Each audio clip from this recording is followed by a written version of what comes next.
Hey y'all, it's CherokeeStarfish, back with more Betrayal and Antara this weekend. Welcome back for episode 2 of my first blind playthrough here on the channel. I hope that you are enjoying it, because I certainly am. Now last time, of course, we really didn't get very far into the main plot. We started here on the beach, and we headed over to Aaron's home village of Briala, where we met all of the townsfolk, and we did a couple of little side quests, picked up a couple of other small tasks. So that's what we're going to be pursuing this time. We have a couple of requests. For one, people keep talking about this village, Imazi, or Imatsi. A lot of folks act like it's the next big town over, and some of them say that they've never even been that far away from home. So I am sure that if we head over there, we will find something interesting. Now, Aspreza down here has not really been mentioned the same way. But, on the other hand, we did hear about someone who came from Midova to visit, and a guy named Scott, I think, and they said that he might know magic, right? So we're going to see if we can track him down, and maybe he can teach Aaron a couple of spells. Also, of course, this is where we're actually going, Panizzo. So right here is kind of our current main story objective. It's not like a big button or anything. Panizzo is right there. I was originally thinking in the last episode that because it had the little sailing ship on it and was out here, it was like we were going to have to sail somewhere to get to Panizzo. So I was thinking we would have to go to one of these port towns and catch a boat, and like there we would be able to, like, this would light up and we could click this or something. But no, this is actually just kind of tracking and telling us what we're supposed to be doing, and Panizzo is right there. I guess I just looked over it somehow. We also need to go to Balmestry, because in Balmestry is where we're going to find a veterinarian or a doctor who is going to help Lonzo with his sick calves. That is baby cows and not like the lower portion of his legs. So, which way do y'all think we should go first? Imatsi is definitely closer than Balmestry. If we go to Balmestry, of course, we've got to go through Aspreza to get there. So we will get to see two towns. We can do both. I mean, we need to get to Panizzo at some point, but we don't necessarily have a time limit anywhere telling us where it is that we need to go. So do you think that we should head west to Imatsi first, check that place out, see if there's anything good, and then maybe come back? Or do you think that we should just head straight south and go for Balmestry? Personally, I've been thinking about it a lot, trying to decide what it is that I would want to do, and I'm really not sure. I kind of favor them both equally. I really love this feature. In case you were not here for the first episode, this does allow you to actually place, like, your own map notes, which is awesome. I love that feature, so you can help keep track of things. Yeah, Imatsi is closer, so that's definitely true. And like I said, we can always double back. So, like, here's the road out of town. And one thing we've got to keep an eye on, of course, is the boys have a week's worth of food. And we have very little money, so we're going to need to find some way to make cash, which means exploring and killing bandits or something, odd jobs maybe. Okay, there's the edge of Briala. Keep your hands off of me! Oh! Just what are you going to do about it? Hear that? Someone's in trouble.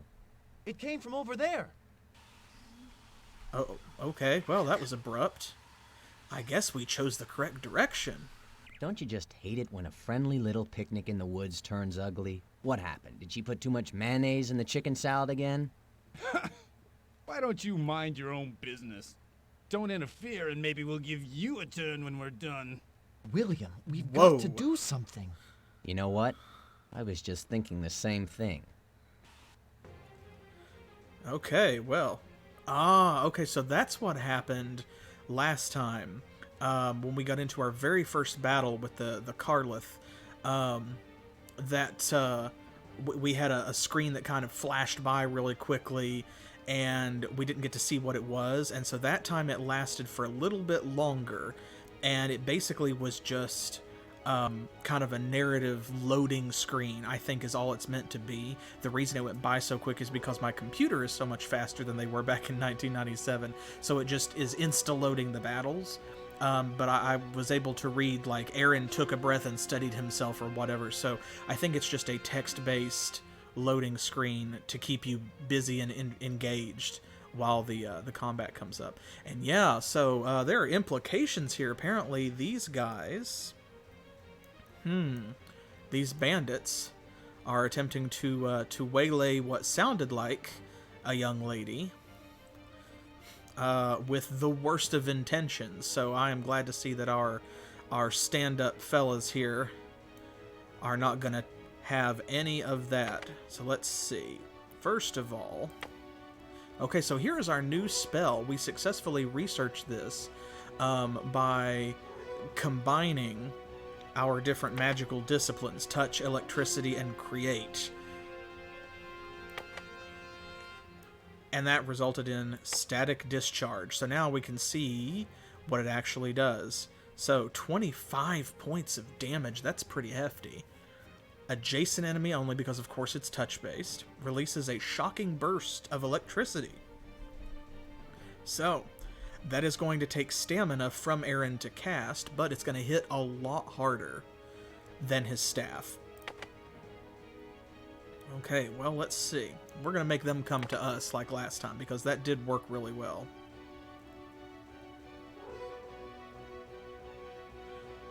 Okay, so let's see.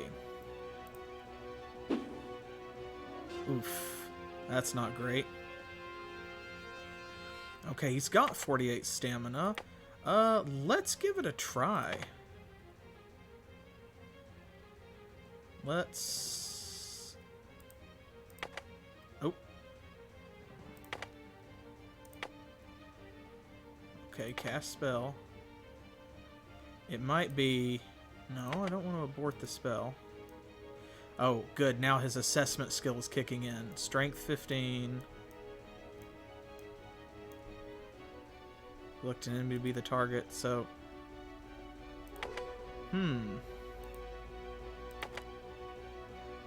Okay, so it looks like maybe we can't move and cast a spell, whereas we can move and attack. Because I found that out in our first battle, of course, that if you want to move and attack at the same turn, you have to just click right on the enemy. Oof. 21 damage is the first damage we've taken. Ooh. Unpleasant. But of course, down here you can see it comes from our stamina first. So, goodness gracious. Okay, now let's see. Stamina 9, stamina 35. Okay, so they have 35 stamina. Well, now he can't cast a spell at all. Well, let's see if we can take one of these guys down.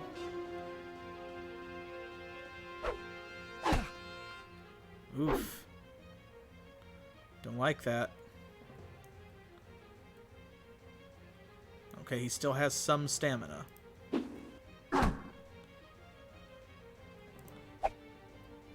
Maybe he just can't cast while he's surrounded? That could be it. Good, they're missing a lot too, which is good.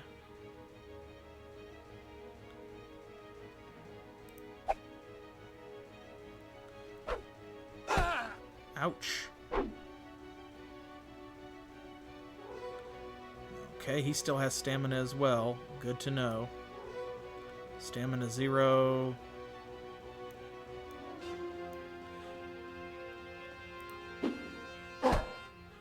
Well, now he's got negative stamina.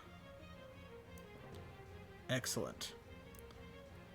So now we're going to start cutting into their health, you see. And it looks like for a lot of these enemies,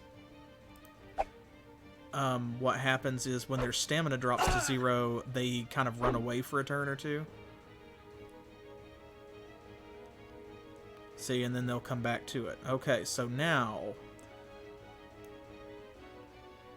So, William has 0 stamina. Now, he still has full health, but that means that any further damage that he suffers is going to come from his health rather than his stamina, which cannot be easily recovered in battle. And also, as his health decreases, the effectiveness of everything that he does will get worse. So we're going to try and take this guy down. There we go. Okay, good, good, good. Okay. Now, wild. He still can't cast a spell. Oof. Okay, see. Yellow. Health 22, stamina 0. See, that came. Some of that came out of his health. Boom.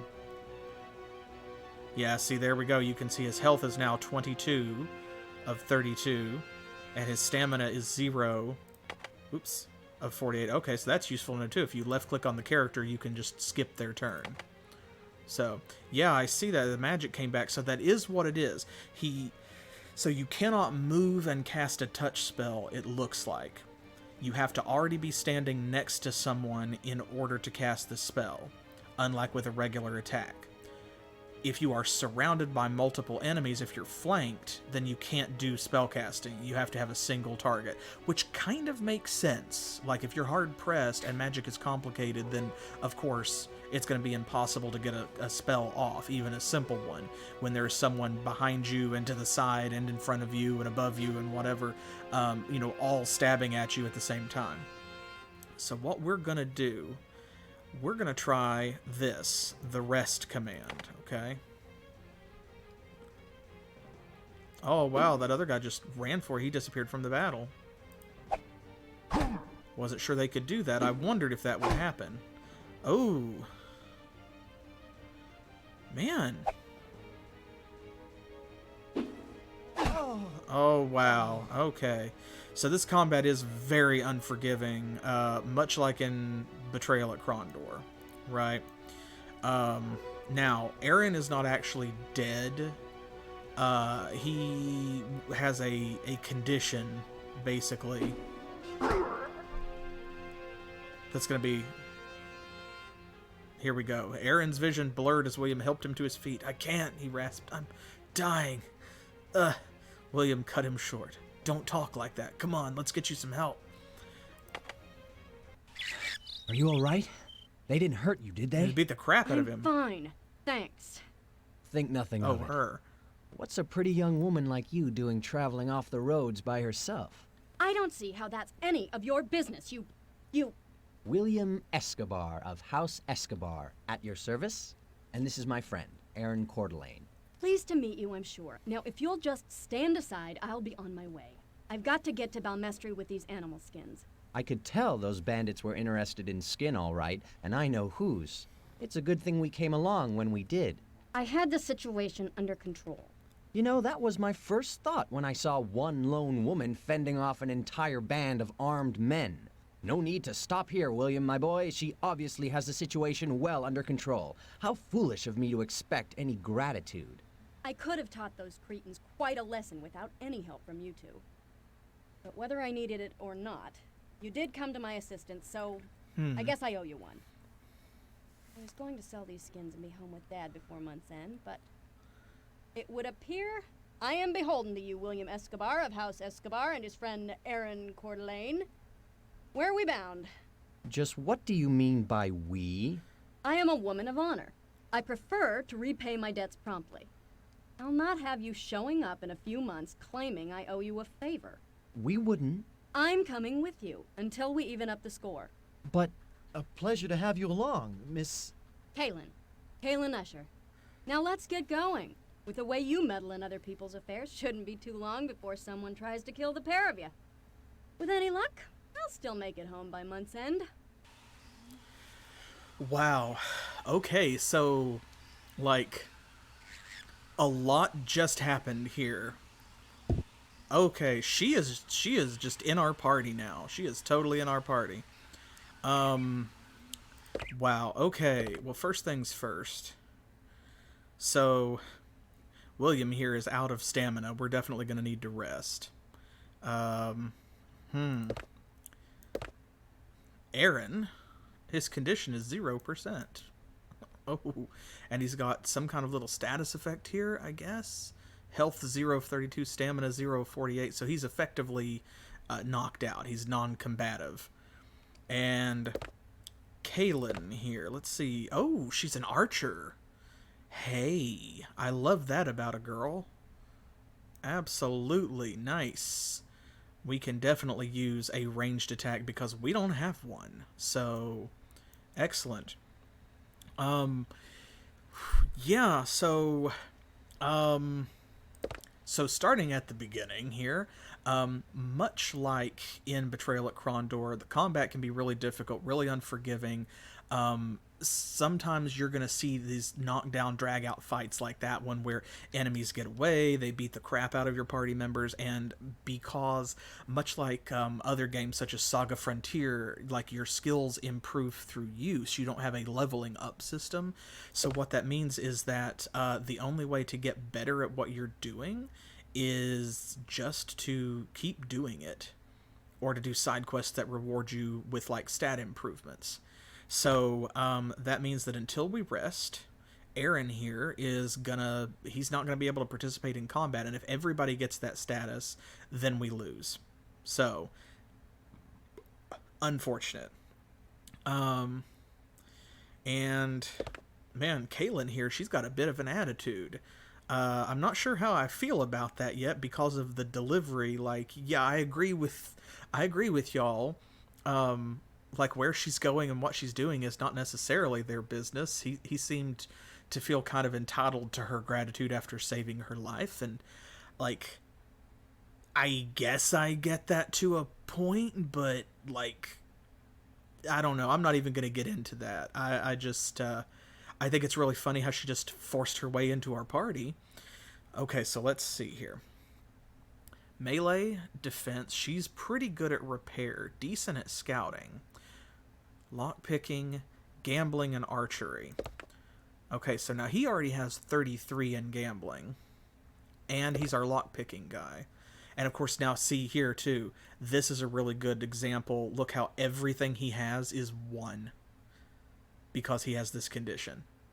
So as long as his butt remains thoroughly kicked like this, he's useless. Okay, but this means we don't have to take gambling or lockpicking, I don't think, for Kaelyn. We don't know how long we're going to have her, but while we've got her, she's a pretty decent archer. I think we should keep that.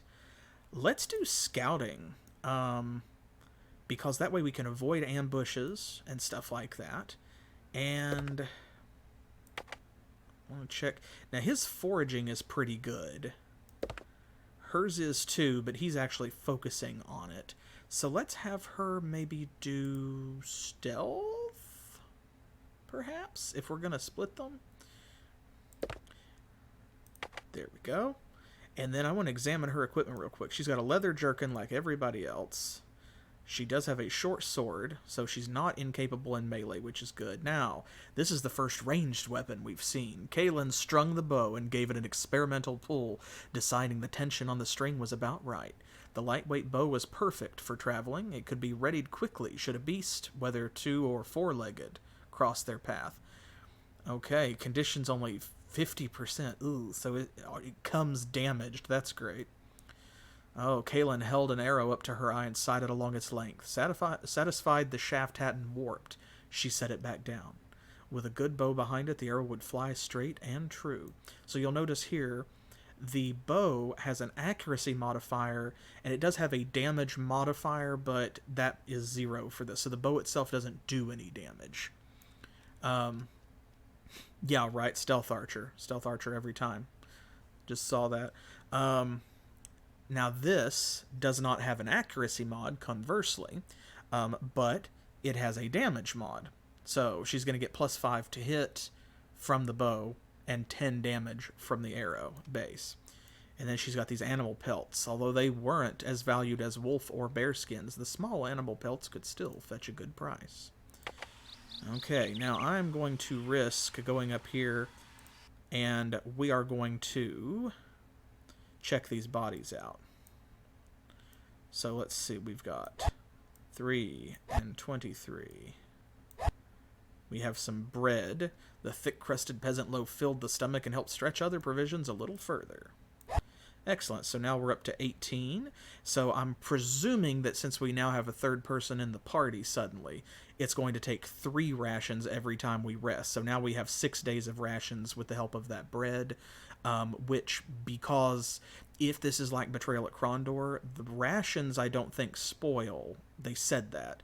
But the bread might, so hopefully they will eat the bread first. A short sword.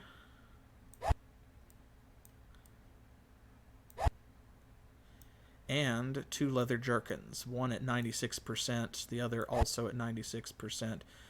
Awesome. So what that means is... Yeah, okay, good. If they're close together, it does combine their inventories. I love that. That's very helpful. What that means is we can trade some armor around. This is at 96. Oh, his is at 63, so we'll give him one of these. There we go. See, in that way, damage absorbed pops up to 24%.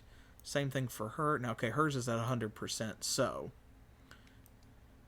Now, is he our... Yeah, he's our haggling guy. Her haggling is better, but he's kind of a talker, so we're going to let him handle it.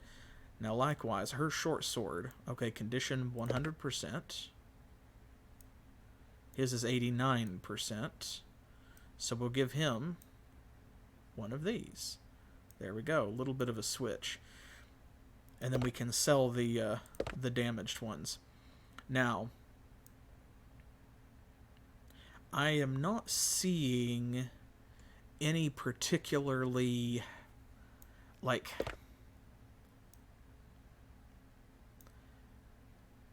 any particularly compelling reason, I don't think, to have a character use one weapon over another unless it is just better. So, like, everyone's melee skill is going to go up the same regardless of what weapon they're using. So, do you think that we should give Aaron one of those swords, since they're in decent condition, to replace his staff? Or should we continue to use the staff? Because this is 95%. So, I'm going to let her carry that since he's knocked out. We could switch it around. And I don't know for sure if that will do anything. Like, he may suck just as much with the sword. Oh, hey, his dad's back. Hey, Dad. Well, if it isn't the Wizard of Briala. Good to see you, son. Let's see. Yeah, that's the thing that I noticed is the staff does not have a condition, so it seems like it doesn't decay over time. The modifiers are a little bit different on the accuracy and damage for the 3 different types of attacks, but that's the big draw, is that the staff doesn't have to be repaired, whereas the sword will. Take care, son. I'm sure your mother will be sorry she missed you again. She was supposed to be back in a couple of hours. We've been gone like overnight. Okay, we are going to rest. Hours to heal 384.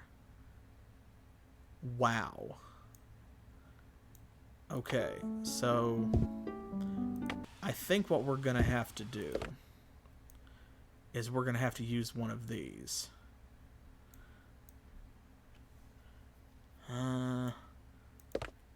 Oh, speaking of which, she doesn't have any healing items. So we should probably split those. Here we go. Let's give her 6 of them, and then he can keep 7 of them. Those are our stamina potions. So this, I think... Oh, wait. Okay, and I haven't used any items yet, so here we go. Use...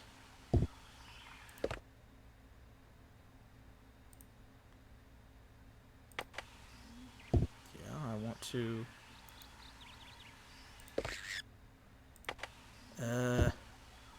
Oh my goodness.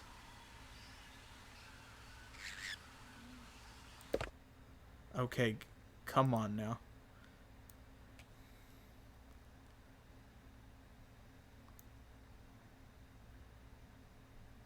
I mean... It's not working. Okay, okay. So we have to drag it onto his character portrait. It's not working. Yeah, we'll have to drag it onto his paper doll. I'm doing something wrong. Oh my god, this is like a point-and-click puzzle game. Okay, well...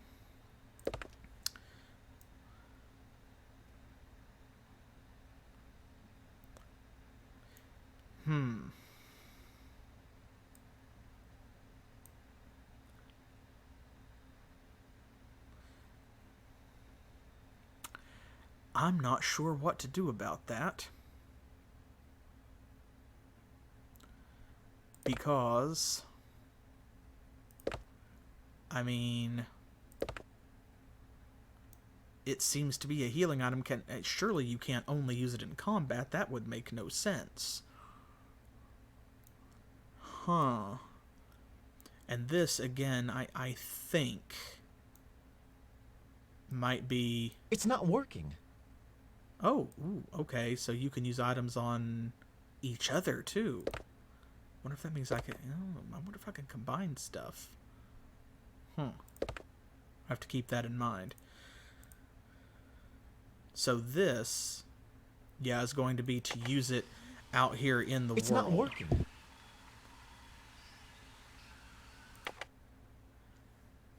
Oh, this is the flashback menu. I forgot that this was here. We haven't clicked on this yet.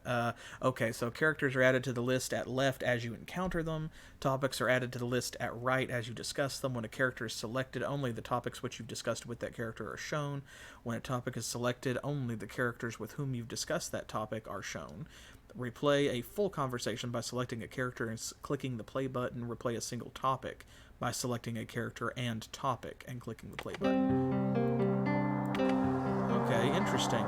So you can just replay whole conversations with characters that you've met, like Aaron's dad here, by using that menu. Neat. Okay, now we can't camp unless we are off the road. See how it lights up? So I wonder, do we have to be off the road? I'm doing something wrong. Yeah, you're doing everything wrong, my guy. Surely we don't just have to rest to heal that. I mean, I can't imagine, especially not for almost 400 hours. I mean, like, almost 20 days?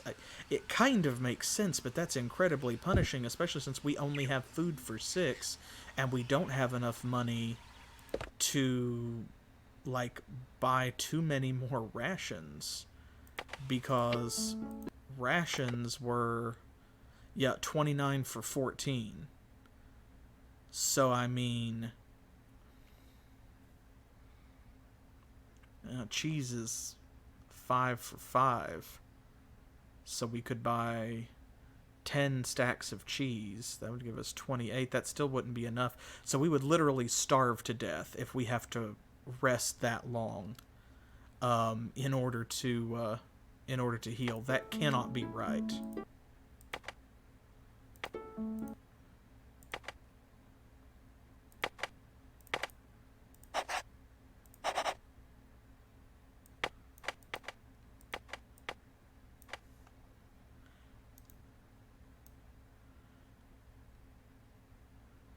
So the number of hours the party will rest up to 24. 24. Which is a lot like 384. Can I not... Okay, so this is... I was hoping I could click this and it would allow me to manually enter them, but what this appears to be is this is telling us how many hours would be required to recover to full health.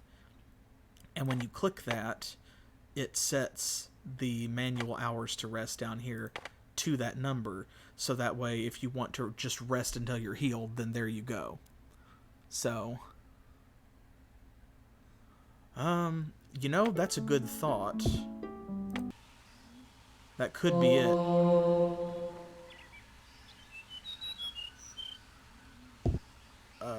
Oh, that was the skill up noise.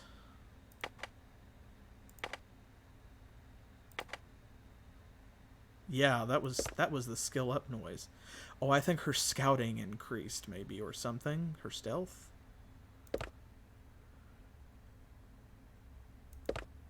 His foraging? I don't know. Okay, anyway. So maybe that is the problem. Okay, let's give her one of these. We'll click. Use in world.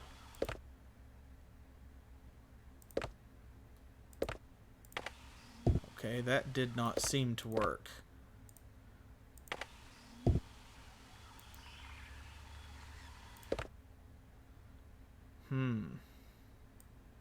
Let's try dragging it from her inventory straight to his.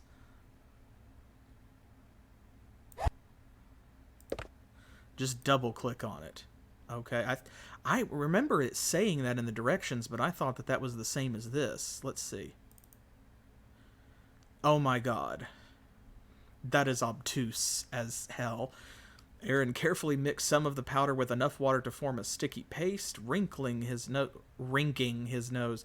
He pressed the goo against his wounds and wrapped it with a bandage. The pungent dressing would have to be changed daily, but it was better than bleeding to death. There we go, Lord.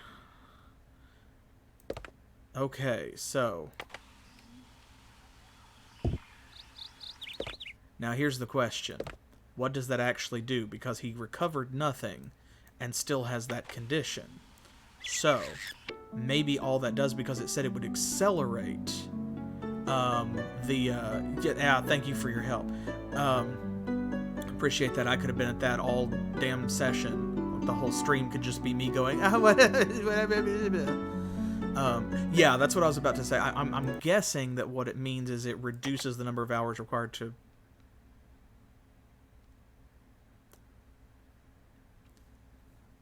recover. It actually went up by 1.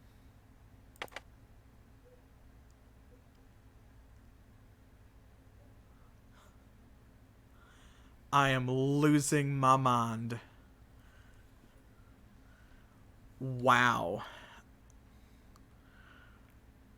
Okay.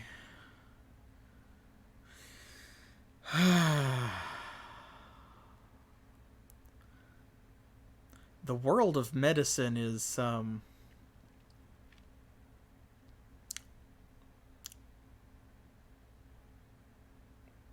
not great here in Antara, is it?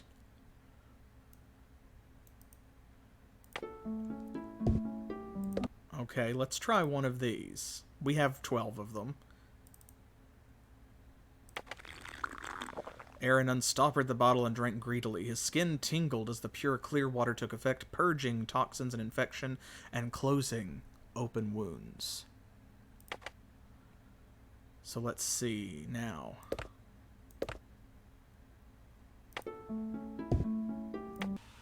Don't say that.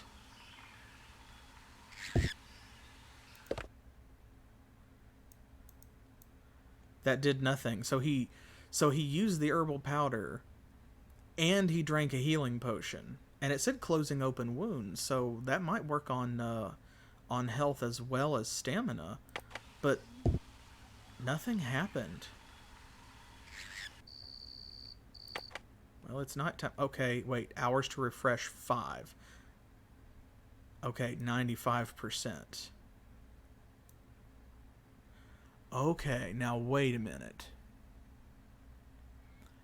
Yeah, like something like that. Okay, so look, it dropped from 385 hours to 5 hours when he went from 100% to 95%. So maybe just the passage of time.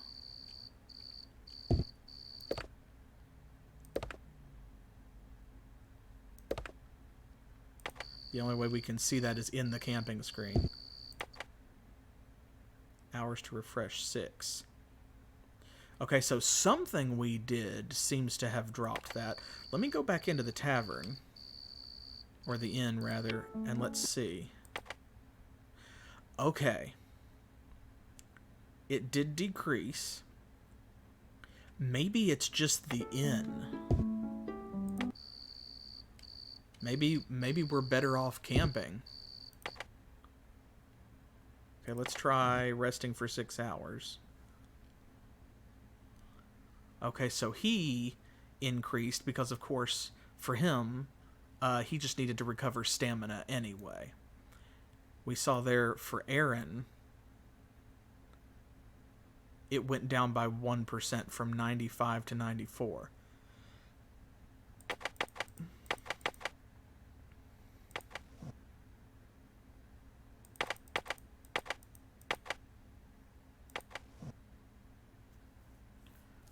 Wow. Okay, so I think it was just the passage of time.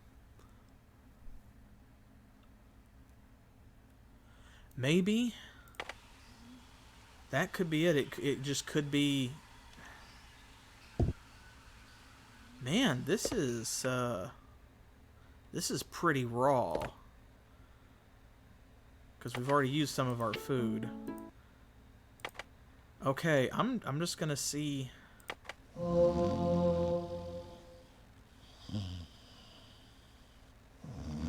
Wow.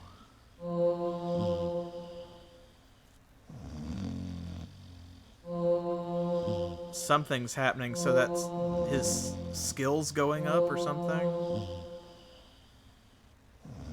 Look at this. This is still just slowly decreasing. Oh my god. I think so, yeah. Yeah. He doesn't recover any health until that. So that is a terrible status effect. Like, getting knocked out in combat is the worst. Because you saw... Look at that. Oh my gosh. No, our food did not drop. Now, last time that we rested in the inn, I thought that it did. So... maybe not. Okay, so resting in an inn... shouldn't take any food. I would think that would be the difference, right? Yeah. So that's what it's called, incapacitated. So when you get completely knocked out, when your health is dropped to 0, you're incapacitated. So, I mean, jeez, what is, like,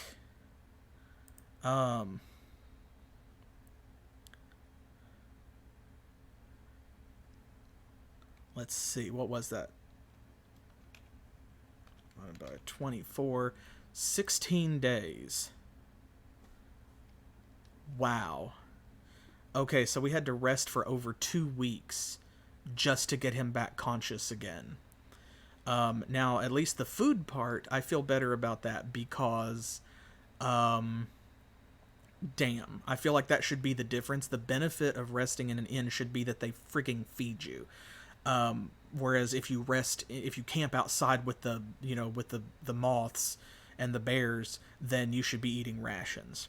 So, okay. So, like, I could have sworn that's why I thought we were going to starve to death, because last time in the first episode, we did stay at the inn, and I was positive that it consumed some of our food when we spent the night.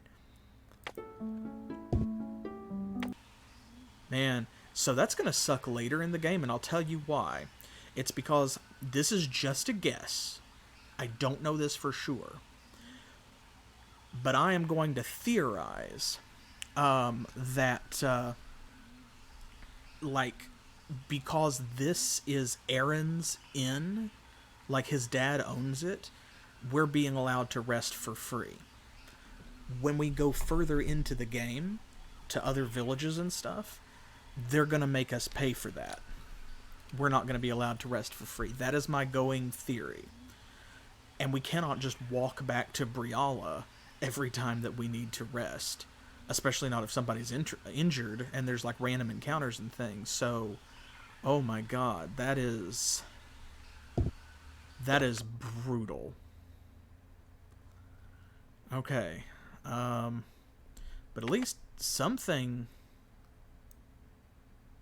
Yeah, his magic skills went up, I guess, because they're red, 8 of 8, previous value 7, 7, 13. So that's what that was, is over time as he studies magic, he just gets better at it. So, and yeah, like that is horrifying. That is a level of realism that's the kind of realism that I turn off in other games like Fallout 4. Well, okay, I guess we don't have any choice. I mean, it kind of is what it is.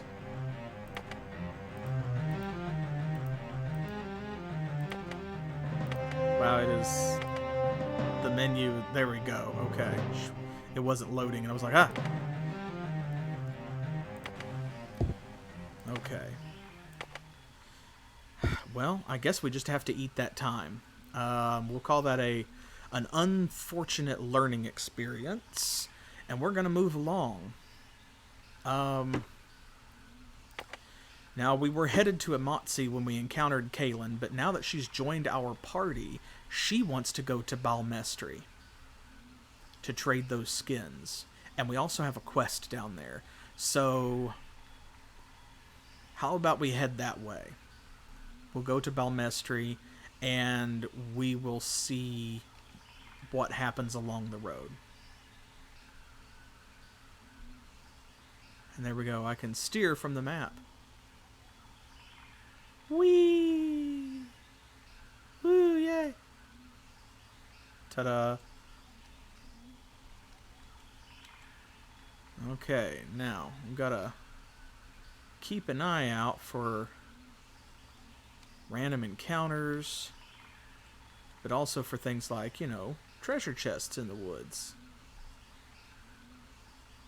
I don't know how much it'll help because we still do not own a shovel.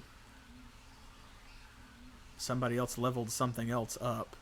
I'm going to guess that that's probably... Yeah. These just leveled up again. So those are things that are going to level up more often than anything else.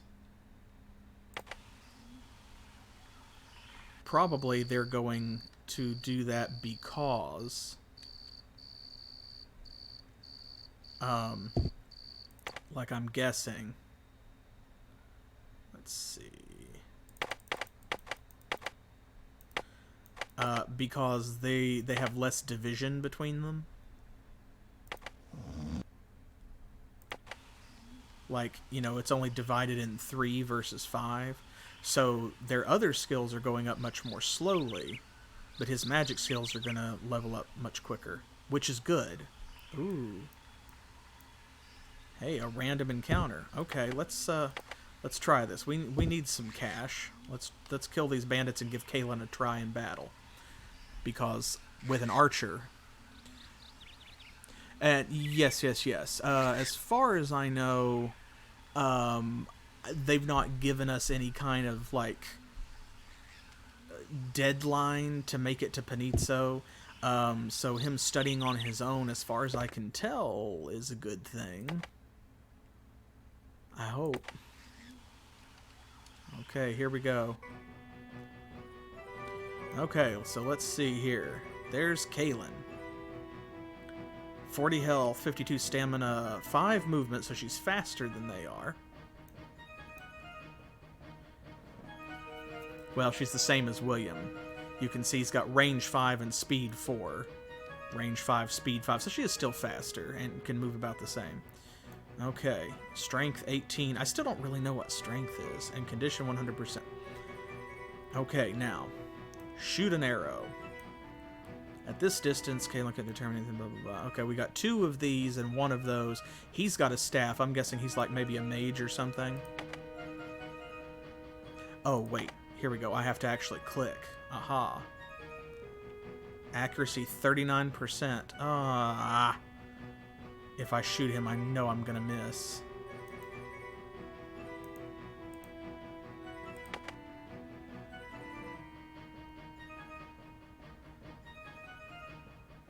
Okay.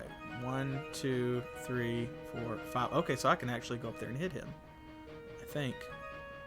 2, 3, 4, 5. Yeah, I should be able to. No, I want to... Now I want to hit him.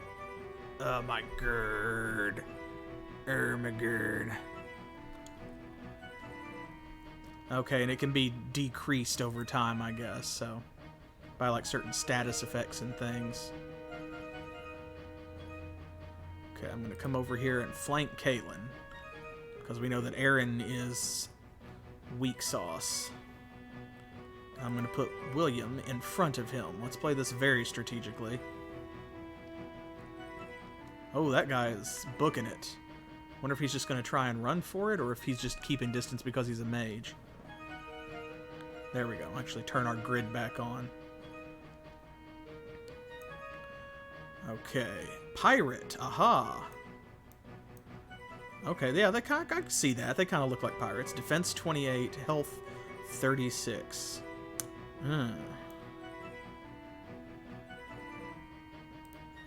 Okay, well, let's try it.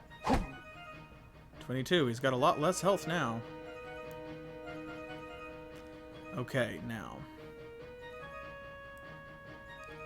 Oh. Ah, darn it, that's not what I wanted to do. I was hoping I could click and drag to maybe set him a path, and that way I could force him to go this way instead of going up, like, between the pirates.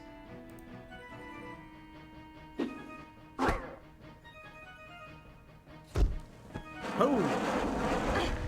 Oh my gosh! Yep, he is a mage. Holy heck. Okay, so we need to get up there and do something about that guy. Oh no, you went around the wrong way. Oh my gosh. This is so clunky. This is so clunky. Okay. Why can you not cast a spell? Now last time he was able to cast a spell. Like when there was only one enemy, so why can he not cast a spell now? I have no idea, and it's not giving me any clues.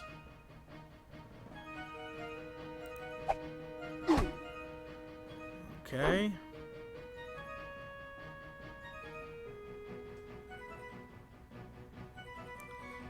Okay, well, we need to get rid of some of these targets. Oh, good, he missed, because that would have been disastrous.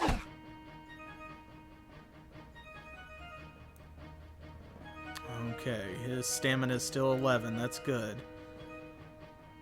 We're probably going to have to use a potion or something. Okay, good. That guy's down. I still can't cast a spell. I'm going to recover stamina.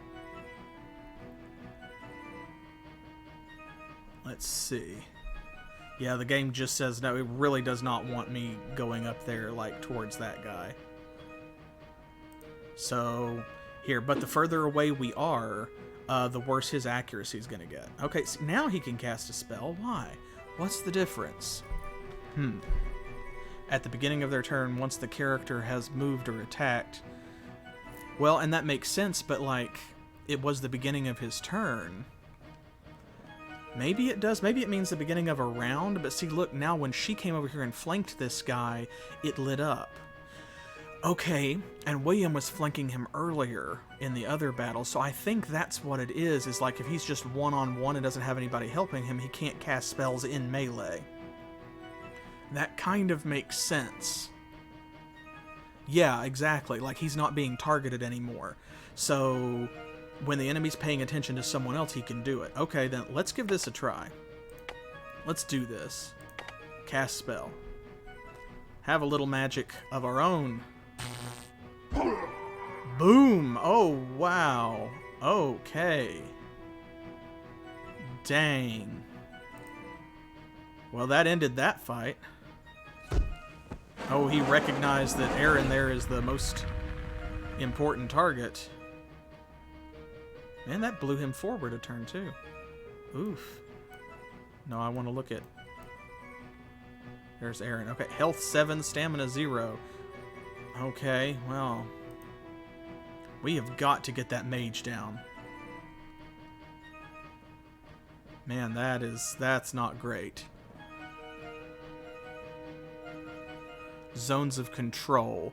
Okay, so it makes sense. It makes me think kind of like Pillars of Eternity, like where enemies are engaged. So if we go up here and engage this guy, he'll probably lose his spellcasting. And one hit and he went down. Wow. Jeez. Okay, but he didn't get knocked out, so I'm getting better at this. We're figuring things out. Aaron spun around, making sure there weren't any more enemies left standing. That's one for our side, he quipped as he checked himself for any serious wounds requiring attention. Okay, somebody's something leveled up. Okay. Whew. Okay. Cash. And what is this? Fish. William didn't care what type of fish it was so long as it was edible. Grilled over an open campfire, it would make a welcome change of pace from the usual trail rations. What am I thinking? Well, I don't know what you were thinking. I was thinking that, like, you know, we could stack the fish because they're the same item. Okay, so zone of control is the space directly in front of them. So if an enemy's looking at you, you're melee only. Okay, so yeah, that is kind of a little bit like Pillars of Eternity, where, there we go. Let me give her 4 of those, because we split them earlier, and then I'll give the rest to William to bring him back up. Wooden staff. I have one of those. Another short sword. Ooh, something new. Okay, we'll check that out in a minute. Ale. Might be able to use that for something. So yeah, it's like if someone is facing you, if you are engaged with them, then that means that it's not going to let you use most of your magic. That makes sense. So it wasn't that he was flanked. It's that one of those enemies was focusing on him, was targeting him, which made it impossible for him to cast spells. And then when Kaelyn came over and hit that guy, it wasn't then that the enemy was flanked that freed Aaron up. It was that the enemy turned towards her and stopped targeting Aaron because she had hit him. Okay. We live, we learn, we grow. And nobody became incapacitated in that battle, so... Leg of lamb. Even cold, the juicy meat looked delicious. William could see the slits where the cook had inserted slivers of garlic, infusing the meat with a heavenly flavor. As far as he was concerned, you could never use too much garlic. Well, I kind of, like, broadly agree with that last statement, but I don't eat lamb, so I'm... Let's see. A Kaelyn cutlass? Kaelyn cutlass? Kaelyn? We'll call it Kaelyn until somebody pronounces it out loud. A Kaelyn cutlass. It looked peculiar to William, but then William's days were spent on land. Curved blades like this one had been popular at sea ever since legendary Kaelyn captain Adufe Balil used one to kill his princess's would-be kidnapper. Its nation of origin was as important as the blade itself. Trying to peddle a non-Kaelyn cutlass to a sailor was riskier than hugging a spine ray.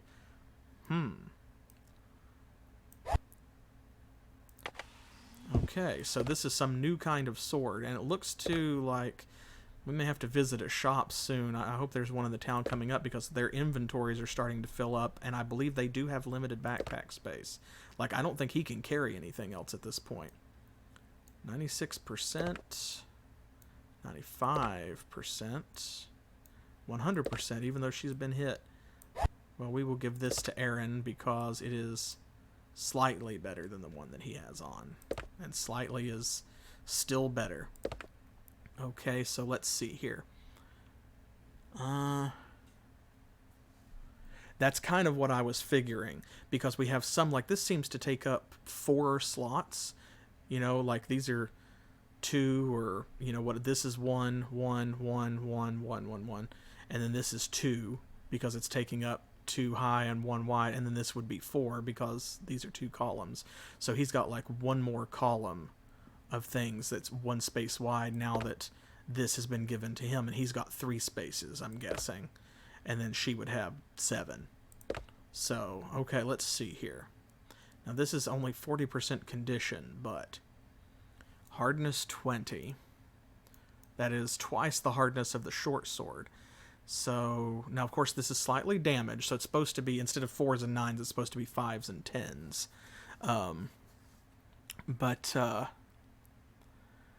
Let's see. Yeah, it does put me in the mind of Might and Magic a lot. And you know what's weird is this is from right around the same time. Like, this came out in 1997, which is the same year as, like, Final Fantasy VII came out, which I am playing with Specific Pixel. Well, Specific Pixel is playing it for the first time on our Monday night stream, so be sure to check that out. I'm just commenting on it. But yeah, do check that out. But Might Magic 6 and 7, both of which I have played on the channel, they came like smack on either side of this, because Might and Magic 6, I think, came out in, I'm trying to remember, either 96 or 97, and then Might and Magic 7 came out, I believe, in 1998. So this was right in between those. So let's see. 5, 10, 10, 10, 5, 5.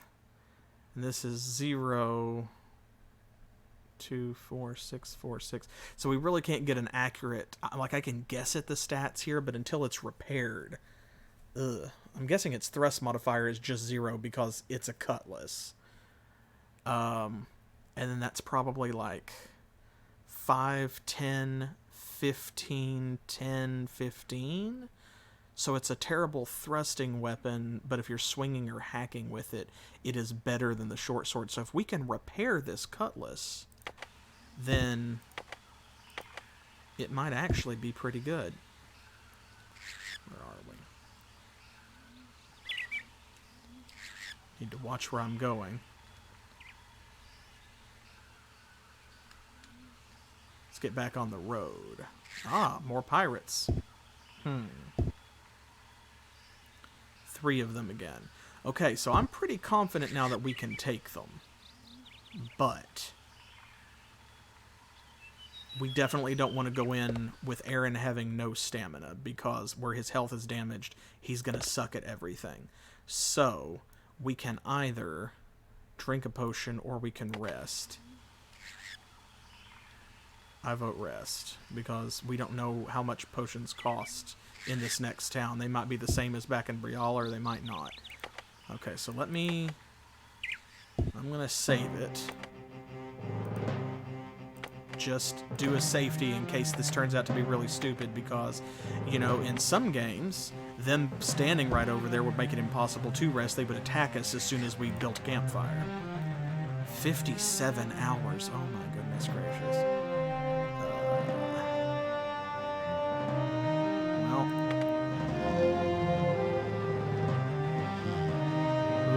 This is a lot of rations, though. Look at that.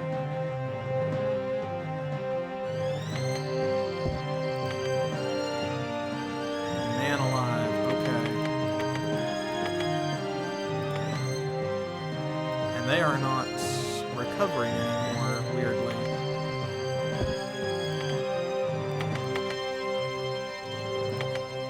Okay, so here's daylight.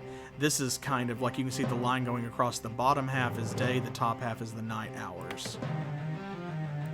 Yeah, they just stopped recovering stamina. But these guys did not come and attack us, so it looks like random encounters out here on the map do not move around. So we're down to 10 rations, but that's not that bad. And it does look like my theory was correct. They are eating the food that can spoil first. So that's good. Okay, let's try it. Would you like to attempt to surprise the enemy? Ooh, because they're facing away from us, so our stealth skill kicked in. Thank you, Kaelyn. Let's do it. Aaron grimaced as something crunched beneath his feet. Okay, so we failed to surprise them. Okay, it looks like none of these are going to be mages, which is probably good. So, let's just go ahead and...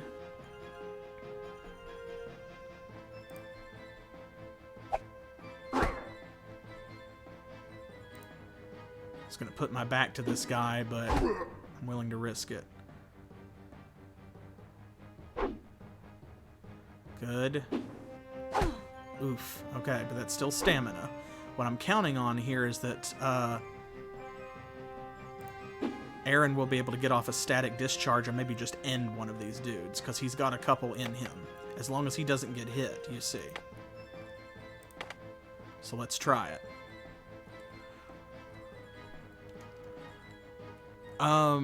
Yeah, I believe so. Yeah, it is. It's your health plus your stamina. Like, that's the total thing.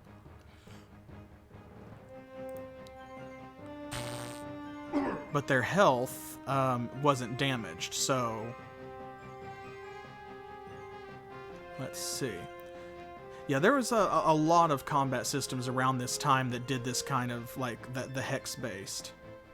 Okay, he's got 3 health. I'm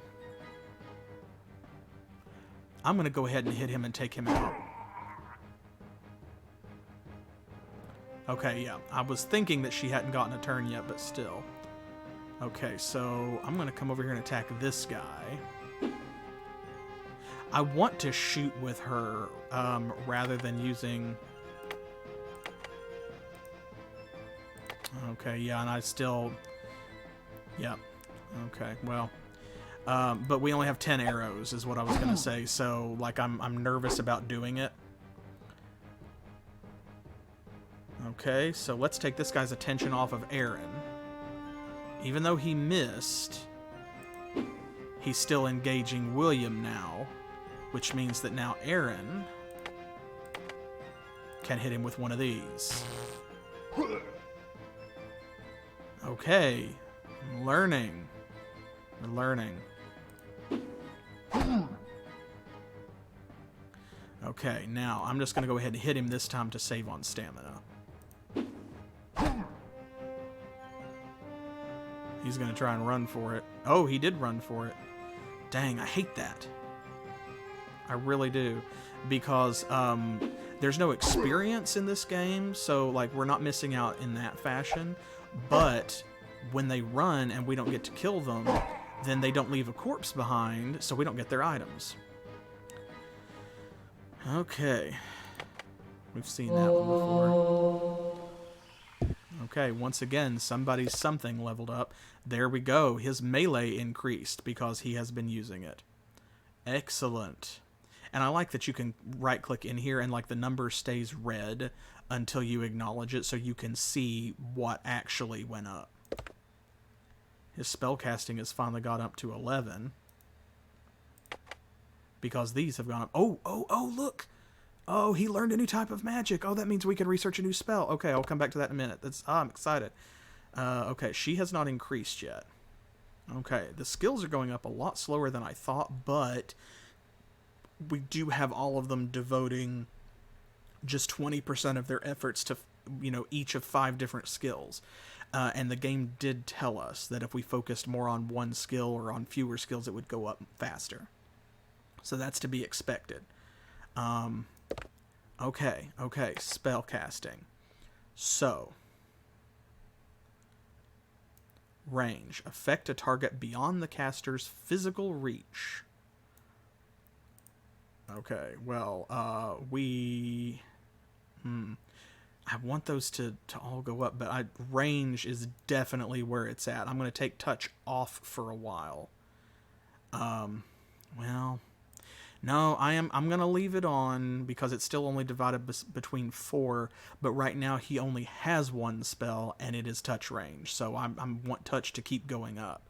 But range, okay, so let's see what we can make with range. Okay.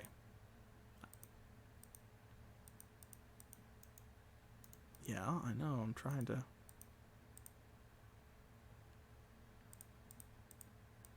It's not letting me activate them.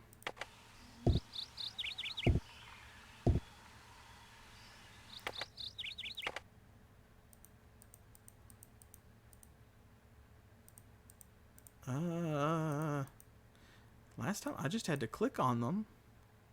You can't tell me. You can't tell me that out of these 4 that he just got a new type of magic and that this doesn't make anything. Because ranged and electricity and create surely should make like lightning bolt. Or static shock or something like that instead of just static discharge. So... But these are all grayed out like... Okay, well, we'll come back to that in a moment. Fish. Oh, awesome, awesome, awesome. So we got a free armorer's hammer. Excellent. And some whetstone. So that means now, next time we rest, William can attempt to maintain our gear. He's also already carrying the ale. And let's see. He doesn't really... Oh my God. That's not right. The whetstones don't stack. You have to be kidding me. That's gross. So things have different stack sizes. You know, like we saw rations stack in 14s. Torches apparently stack in 12s. So... Oh boy. Okay. I want to take everything with me. I mean, they are, but I hate that. Okay, I'm going to give her some torches, and that way he can carry this. 84%. Okay, so we'll give him that one. Actually, this one's 95. I don't think I can carry anything more. Okay, I'm already playing inventory Tetris. Here we go. There. And hers is at 90, so she's good.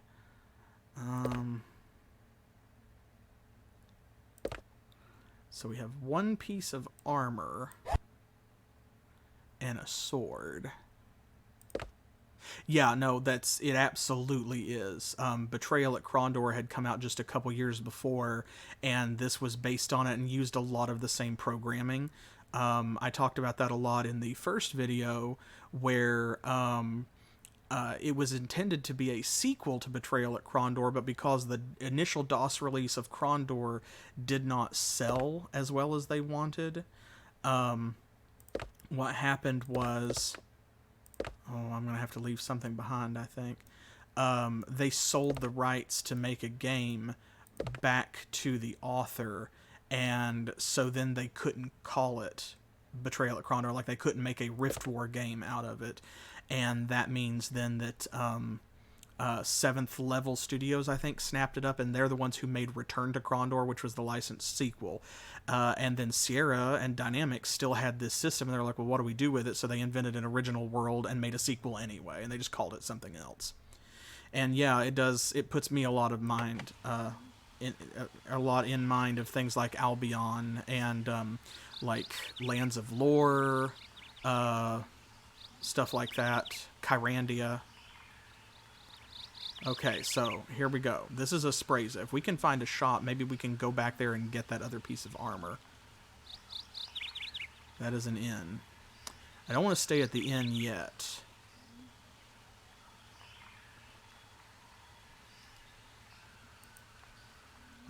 Can I right-click on the sign, maybe? Yeah, Return to Krondor, yeah, was not great, but Betrayal at Krondor I really loved. Oh, okay. Check this out. A coachman smiled at the party's entrance. Welcome, my friends. Henne's blessing upon you all. You look like your feet could use a rest from the rigors of travel. Boy, if only you knew. If you're bound for Emotzi, you're in luck. A carriage is ready to depart even now. Our drivers are trained to give you a swift and comfortable ride, unmatched in the Empire, I assure you. And the cost is a paltry 250 burlers for the lot of you. Now, then, where can we take you? Okay, so that is above... Like, that's out of our budget, but they can just drive us straight to Emotzi. So, that's good. And now we know, okay, so this is a coach wheel. We can watch out for that. I'm guessing this is the shop? Yeah, Lucans.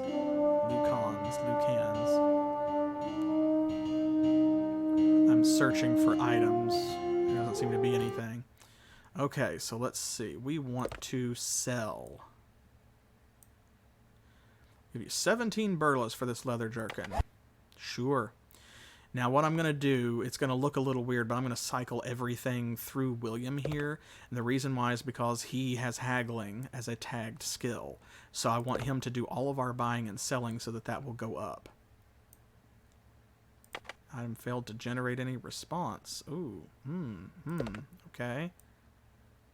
So I guess he's an armor store only. 18 burlas for that one because it's in slightly better condition. 17. And we got 3 more, my guy. If you'll buy them all, then hey. 17. 15 for that one. Well, that was the crummiest one, except for this. He'll probably give us 14 for this one. Oh, 12. Okay.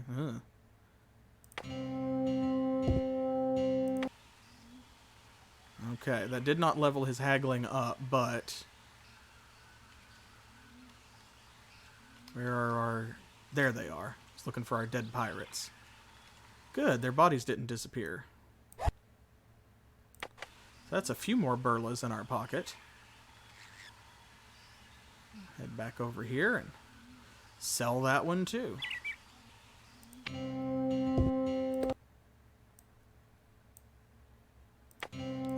To be talking to him first. Oh, cool. And you can buy things back. So it probably is terrible and expensive because he's going to mark it up, I imagine. But that means that if we accidentally sell something, yeah. So he's selling it back for 3 times what we sold it to him. But we can, if we need to, buy it back. Okay, so let's see here. He's got 4 items he wants to sell us. A small shield for 40 burlas, or a wooden shield for 17. Shields like this one were small, lightweight, and standard issue among Imperial foot soldiers. While the soldiers liked their utility, the Imperial Army liked their low cost. So, protection 10%, hardness 20. This one, protection 10%, hardness 10. So, they're the same, except this one is going to decay slower over time as it gets damaged. The stout wood planks bound together by a metal rim and studs was better than nothing, but its weight made it clumsy to use and it tended to splinter under the impact of strong blows. So we can give this to William, perhaps. Have him use a sword and a shield. Go sword and board. Steadfast tonic, magically distilled from the glands of ginger toads. Ugh. Garrison stocked frog juice to make their defenders more efficient when outnumbered. Supplies dropped sharply after the Kunese Savannah. The toad's main habitat was vaporized in the disaster which created the waste? Whoa. Okay, I love how this game just drops lore on you. Like, I have no idea where the waste is or what it is. I guess it used to be the Kunese Savannah, but... hardening fluid. William unscrewed the clamping ring and popped the parchment cap from the horn, then quickly recoiled from the cloying, sickly sweet aroma of the chemical fluid inside. Hastily replacing the cap, William paused to examine the parchment. A hard, rigid film coated the underside, the result of continued exposure to the fluid. Yeah, F's in chat for the ginger toads, apparently. So I'm guessing this increases the hardness of an item, at least temporarily. It doesn't actually say what it does, nor does this. So I'm assuming that we have to either experiment with it or we have to infer. So I'm guessing this is a bonus to hardness on the item on which you use it temporarily. This one probably increases, like, maybe your strength, likewise temporarily. Okay, now since she is an archer, I don't know if she can use a shield. She did switch weapons when we went to switch attacks, but I don't know how easily she can do that, or if there's like a penalty for doing it if you have your hands full. But I feel like this might be a good investment for William. We will, however, look around at the rest of Aspreza before we commit to buying anything. And once again, for those of you who were not here last time, the map is pretty good because you can see here it actually marks it for you. It shows you that it's a shop. Doesn't tell you what kind it is. You might have to mark that it's an armor shop, but this is probably somebody's house. Their voices echoed through the empty cottage. From the dust and disarray, they could tell that nobody had lived there for some time. Anything left behind had likely been discarded and wouldn't be missed. Oh! So we can just take it then. Hey! I like that. Hey, Mr. Lucan. Got a great deal for you. Cool. Free cash. It's not as good as floor cash, but yeah, loot is better than nothing. Better than a kick in the head. Was there blood on that door? Oh, no, okay. 6 red ribbons fluttered on the door frame, indicating there was plague within. Oh, okay, a little more lore. So red ribbons on the door frame. William knocked. The door opened a crack, revealing a jaundiced eye. You're not the sisters. Get away. The door slammed shut. No, we are not the sisters. Okay, so we've learned a little bit more. Ooh, apparently there's plague in Aspreza. William knocked on the door. A faint, strained voice from within warned the party away. Puzzled, Aaron asked, "Why do you insist on knocking on doors marked with warnings?" "I guess I'm hoping there will be something I can do to help these poor people," William sighed. Yeah, somebody give us a quest, for goodness sake. The door was opened immediately by a faded woman in a faded dress. A babe in her arms clutched her hair in its fist, and a toddler clung to her knees. Were they also faded, perhaps? "Oh, I thought it was Mikkel." She wiped her forehead with the back of her hand. "You haven't seen a 10-year-old boy, stands about this high, looks rather small for his size and young for his age." "I'm sorry, what?" Aaron told the woman that no, they haven't seen a lad fitting that rather cryptic description, then asked if he'd run away from home. I'm glad that the game calls that out, too. Like, they also thought that was strange. He's small for his size and young for his age. "Oh, no, not Mikkel. He's a good boy, he is, only mischievous and overly given to adventuring. But he's always home by this time, and with the pox and all, I'm starting to worry." "Any idea of where he may be?" asked Aaron. "In the caves. I'm almost certain he's in the caves, even though I've told him time and again not to go there alone. The things I tell him go in one eye and out his mouth." "Uh-huh," said Kaelyn, looking pointedly at William. "They just don't listen, do they?" Damn. I guess the library's open on William. Kaelyn just read him. William looked pointedly not at Kaelyn. "We'll keep an eye out for little Mikkel, ma'am." "Ballora. Please call me Ballora." I'd go out looking myself, but she bounced the baby in her arms. "If he's not home by dark, I'll be twins with anxiety." What a weird way of speaking. William promised they'd do what they could to help. Ballora's thanks followed them down the path to the main road. Okay, so I want to make sure that I mark this. Okay, so we're going to... I love how the default note put there by the game is just, this is something interesting.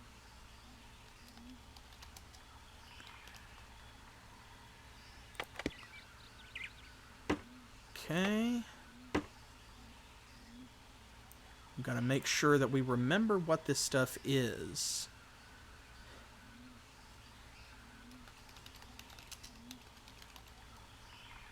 For later.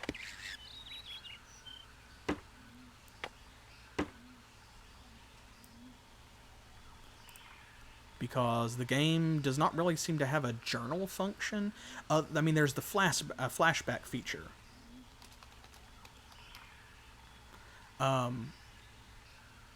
And that allows you to, like, you know, go back and replay conversations.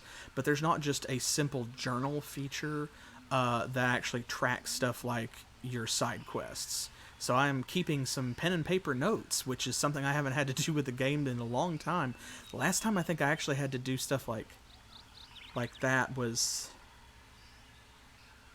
probably when I played Wizardry 5 on the Super Nintendo, and I had to get out the grid paper to actually like draw the maps of the dungeons as I was going.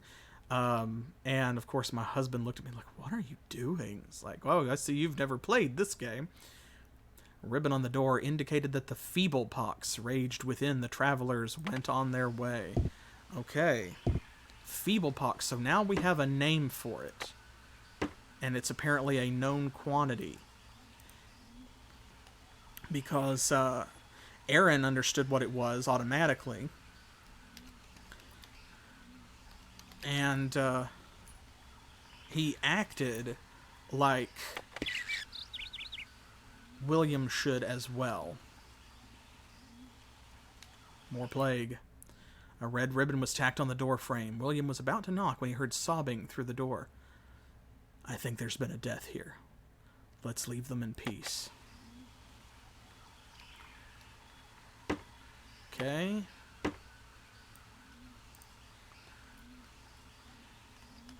So far, only one side quest.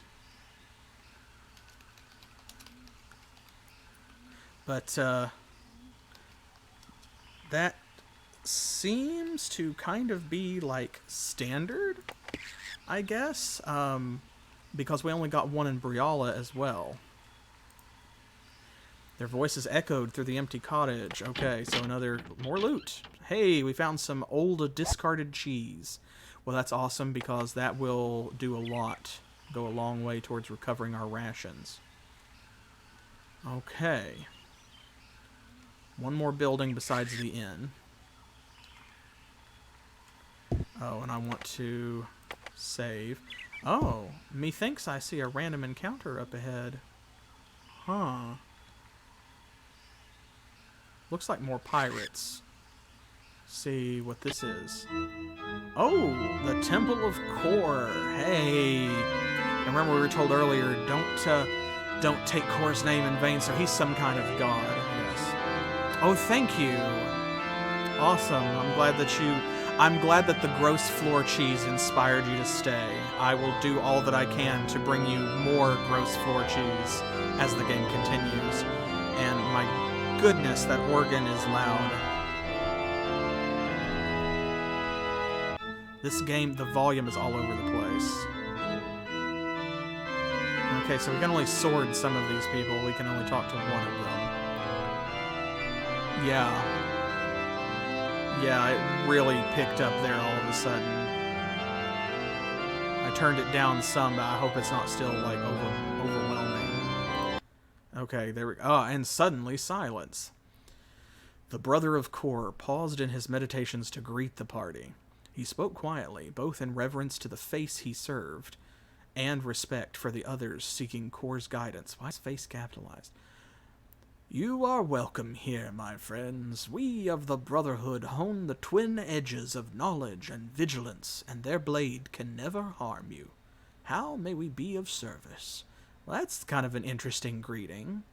Twin edges of knowledge and their blade can never harm you. Blessing. Can we have a blessing? Actually, we had a different blade in mind. Well. Okay, that's kind of what I figured, because we saw the weapons, at least I don't remember if the armor did, but the weapons had a slot in their stat block for, like, if they were blessed or not. The priest smiled. "Ah, you seek a blessing. Yes, Kor can invest a blade with the tiniest fraction of himself. I count myself a shrewd judge of character, and I believe you'd use such a weapon justly." "I have just met you, and I love you. Acting as a conduit for Kor's essence is taxing on the brethren, and regretfully we must ask for donations to offset the cost of recuperation. 250 burlas for armor, 150 for swords." Okay, so they can do both. "Now, if you'll show me what you'd like blessed." Okay. Alright. So, Blessed, no. Blessed, no. Obviously, nothing we have is blessed. Now, here's the real question. That is a lot of money. We only have 200 burlas, and we've not spent that much money in the game. So, like, we've had less than 300 the whole time. Now, of course, we've just started playing. But that is a lot of cash. So, is the blessing permanent, or does it wear off? If it's permanent, that sounds like it's worth it, because any edge that you can get in a game like this where the combat is really rough, it's really brutal, then that's great. But yeah, I mean, because right now we could bless like a sword, or we could bless... Interestingly, okay, so her bow actually doesn't look like it can be blessed. It has to be a melee weapon. Okay, interesting. But we know now that that can be done. Okay, and over there it looks like, I think, in the distance, I see... Is there a cave? Yes, there is. Okay, before we do anything else, we're going to go back to the inn. Because night's about to fall, and they need to rest anyway. So now it's time to test my theory. We'll find out whether or not they will actually charge us to stay here, because Aaron's dad doesn't run the place.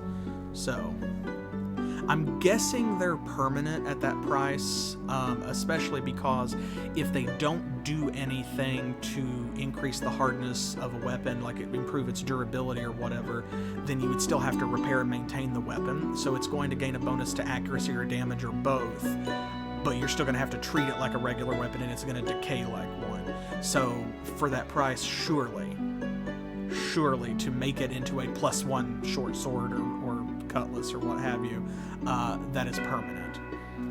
Now let's see, has anybody stashed anything around here? Okay, there's the barmaid. Ooh, we can talk to, like multiple people. Hey.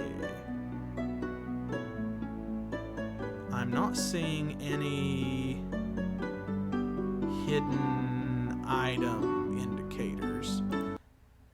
Okay, so she's gonna sell us bread and cheese. All right, so, yeah, actually, kind of, like, the first few notes did sound like da-da-da-dun-da-da. But, so this food, of course, spoils, but as long as we're eating it, it doesn't matter.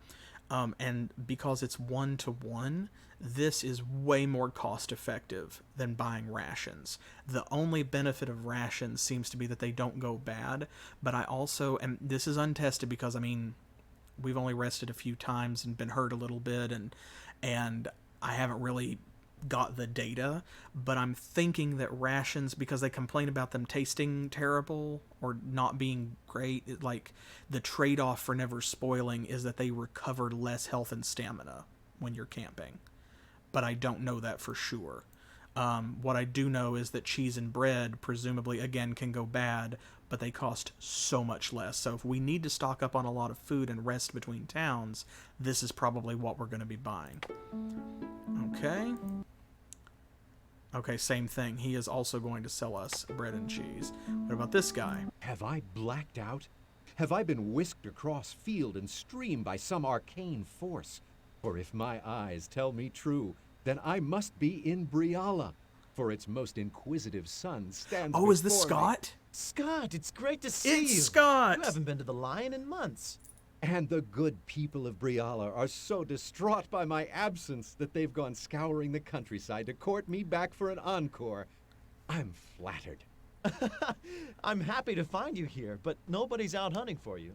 Not even an irate husband or two? I must be Oh. losing my touch. But their Giggity. loss is your gain, my lad, for you have my undivided attention. Great Scott. Yeah, well, he does seem like a pretty decent Scott, at least. Wow. Okay, so this is the guy we were looking for. That they said he had gone south. I figured he would be in Balmestre. I didn't think we'd find him in Aspreza. Yes, I love this. So he is a joyman or bard. And I love that the first thing you can ask him about is his hat. So now I am going to do introductions first, but I already love this character. God, please join our party. I take it you two know each other. I'm afraid Master Cordelane's manners are not what they should be.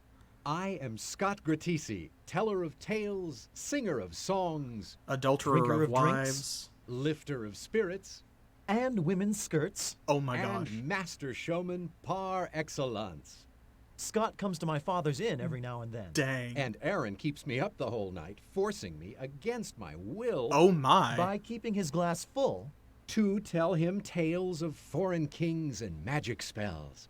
Well, my loquacious and thirsty friend, it's a pleasure to meet you. Wow. Okay, that conversation went places. So I am living for the dialogue and the voice acting in this game so far. This is a treat. This is a wow. Okay, so now magic. This is what we came to find him for. This is why we were interested in Scott in the first place, is because remember that he had, yeah. Oh my god, I cannot with this dialogue. I'm so glad that y'all are enjoying it too, because this is a treat. But so yeah, remember that we had spoken with Aaron's friend, who really talked this guy up and was like, oh yeah, he talks so much about magic, you'd think that he was a wizard himself. So hopefully he is. But first, though, we're going to talk to him about something that is far more important. is that a new feather in your hat?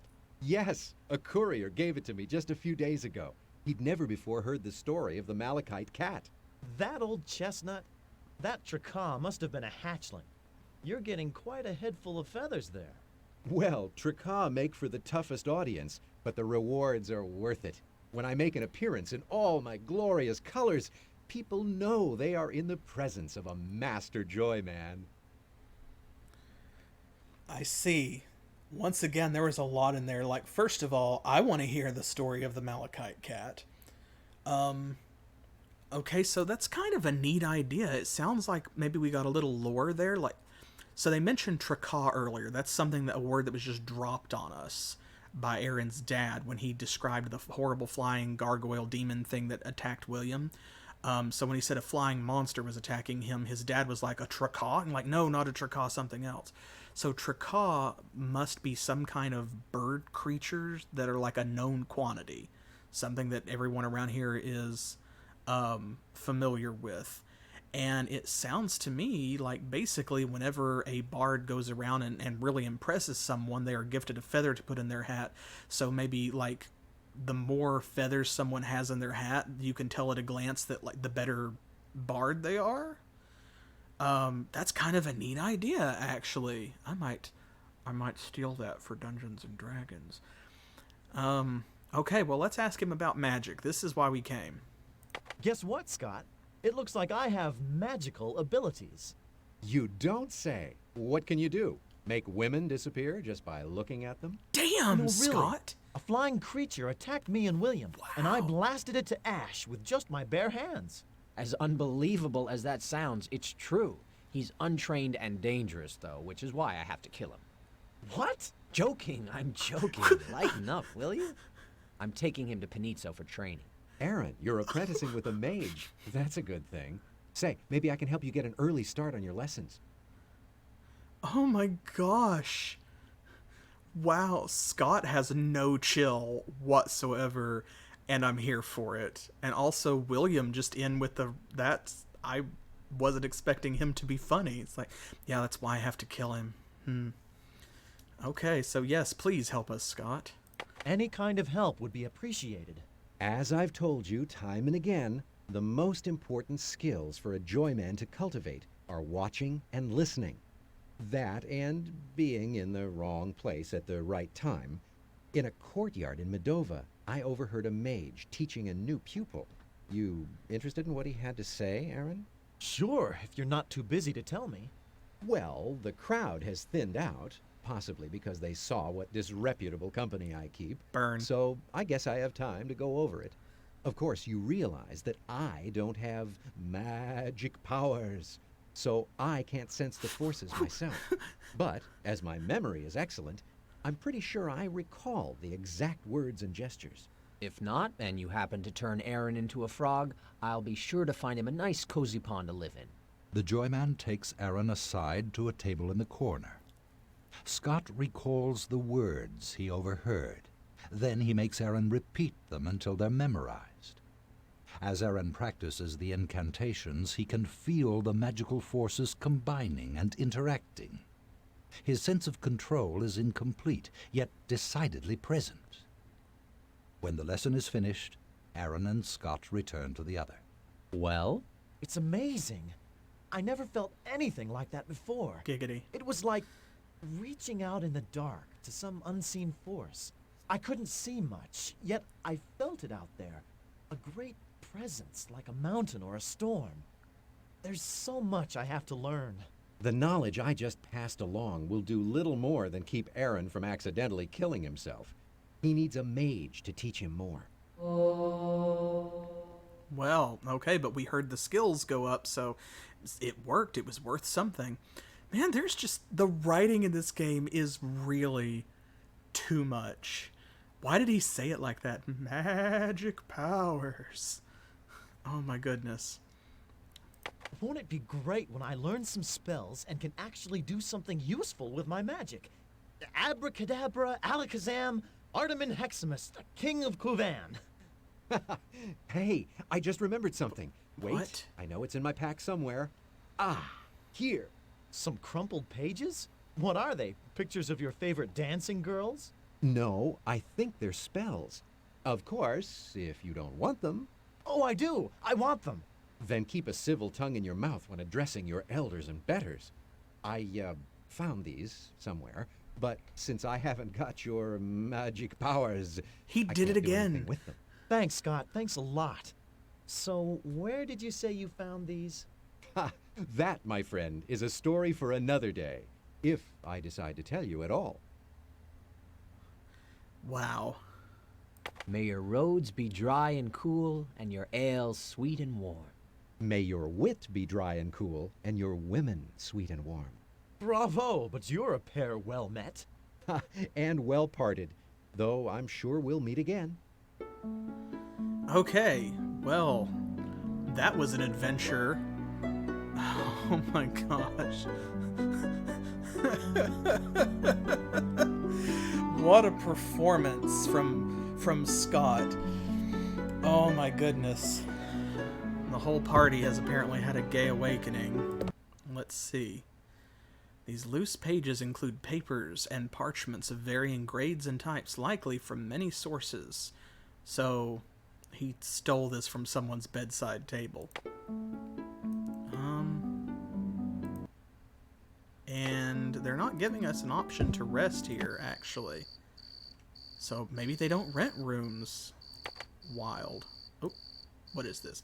Oh, okay, we couldn't turn this this button on earlier. Now we can see what it is. Stick to roads. If the party is on a road, toggles whether or not movement is constrained to the road. Okay, so if this is turned on, then just like with the beach and so forth, like we will just automatically follow the edge of the road, see?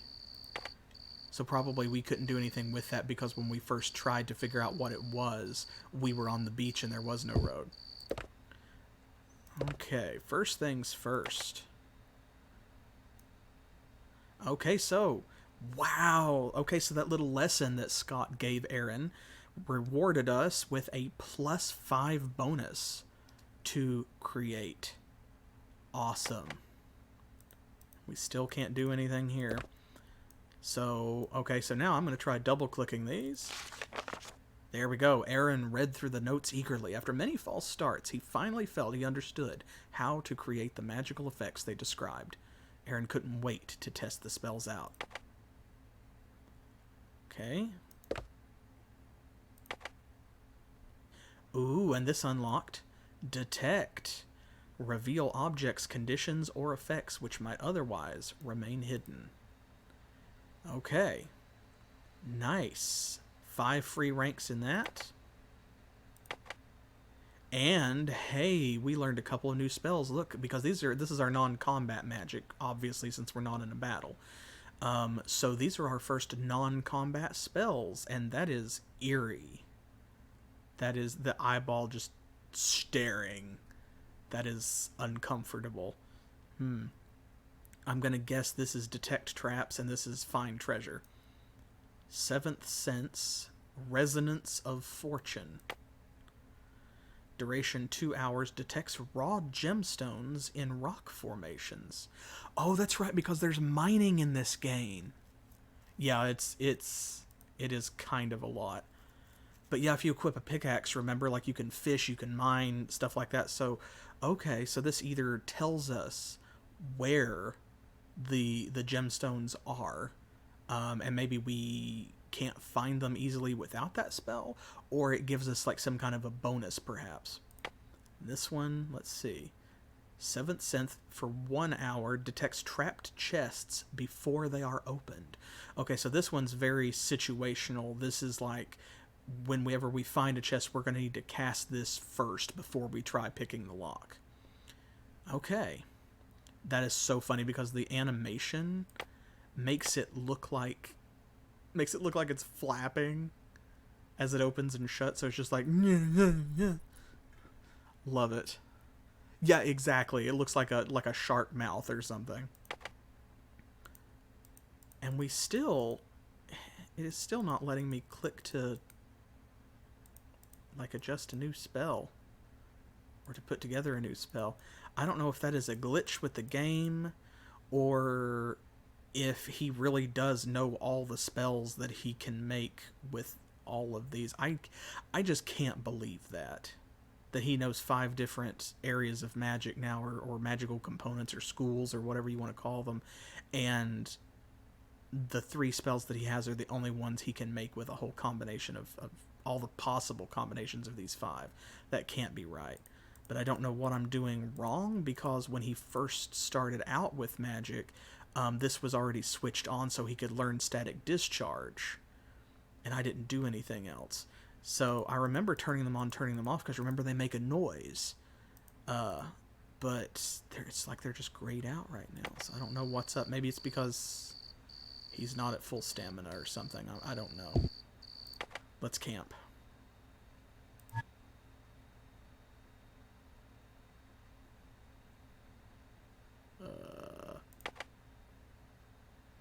Wait a second. Okay, there we go. Hours to heal. Oh, okay. So this is how long it would take to heal, and this is hours to rest. So, there we go. I don't want to rest for, like, 2 days. Okay, so, time to be bold.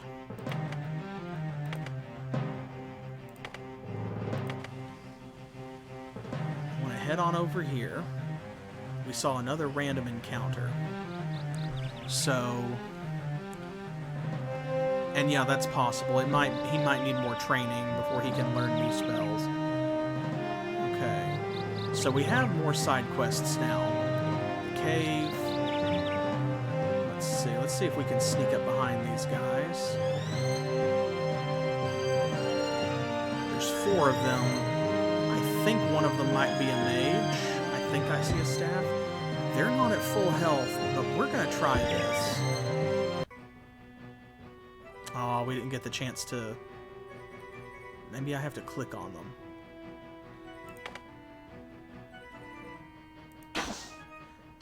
There we go. I wanted to try shooting. Okay, now, all he has is still static charge.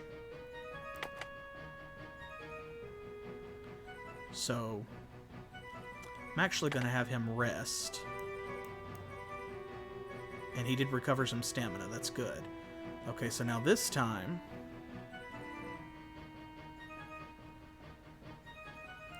I'm going to have him close on that mage, because last time the mage didn't have a whole lot of health or anything, but he did a lot of damage. He was a real glass cannon. So we want to get rid of him as quickly as possible. Let me put some kind of debuff on us. Spells Unseeing Eye. Okay, I'm guessing that reduces his accuracy.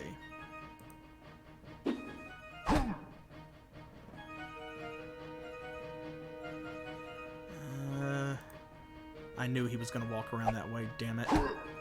Okay, well, at least he hit him.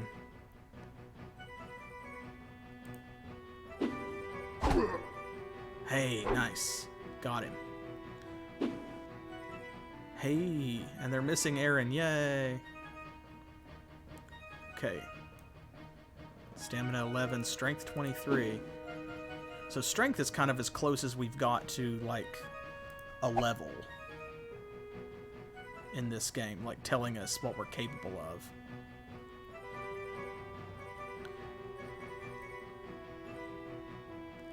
Really? 1, 2, 3. Range 3 of 5. Oh, so it's like a slow spell. Dang it. Oh, man. I've got to chase him, though. Because otherwise he'll just shoot the crap out of us. Oof. Go down. Oh, man. He's down into health now. Come on. Y'all have got to hit something. You've got to.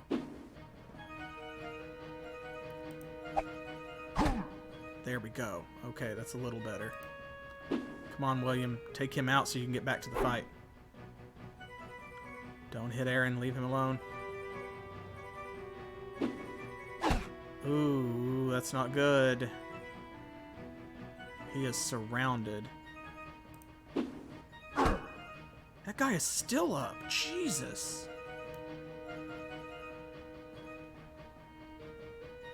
Okay, well, he's got 7 health. He's gonna go down anyway if he gets hit again, so... Man, this is going terribly. Wow. Now, what I'm worried about here is that I'm gonna have to cheese some of these fights. See, what I'm worried about is because it is such a humongous penalty for someone to go down in combat, that I'm gonna have to load this and like fight the fight multiple times until we get it. Now, on the other side of that is that it doesn't seem like there are a lot of fights, so me fighting one fight over and over would be similar to if there were multiple random encounters. So, like, in other words, it won't be that horribly bad. But yeah, like, it is just intolerable when they go down and get that incapacitated status. So, like, this can't stand. Also, they're running away. They're taking our treasure with them. One guy already got scot-free.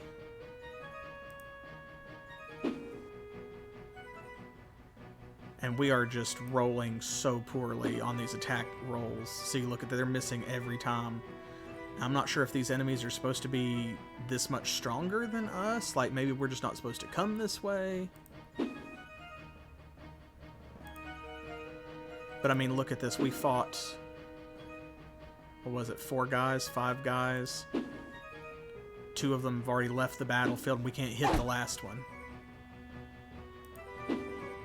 This is awful because they're just missing so bad. Because when they hit, it's really, like, it's solid. Whenever they hit, they're dealing like 20-odd damage a pop. So combat is meant to be kind of realistic and brutal. But yeah, like that can't stand. There's no way that we can deal with that incapacitated status all the time. Last combat. I think this... Okay, so it does have...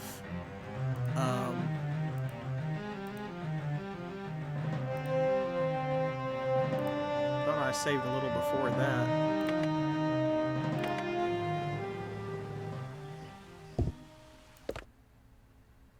Did I? Okay, no, I did. It's just, like, not right before. So I need to bookmark a little closer is what I need to do. There we go. We'll try it one more time. And I think what I need to do to try and surprise them is, yeah, I can click on them. And Aaron's stealth is bad, so once again... Okay, let's try and shoot the mage again. Good, that worked. So again, we're going to rest.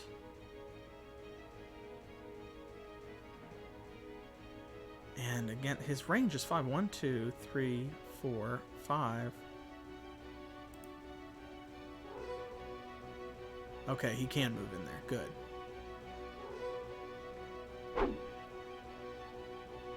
Looked like it just skipped some of their turns.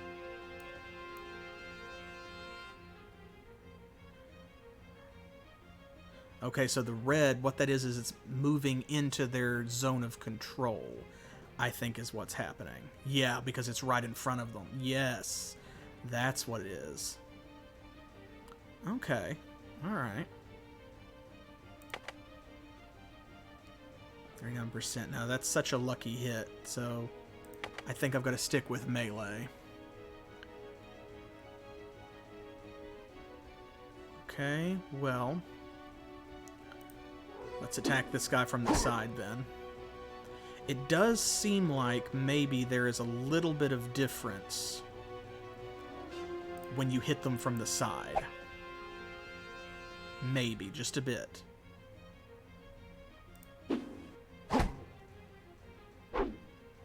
Okay, well this is already going a little bit better. Just because Aaron's not surrounded.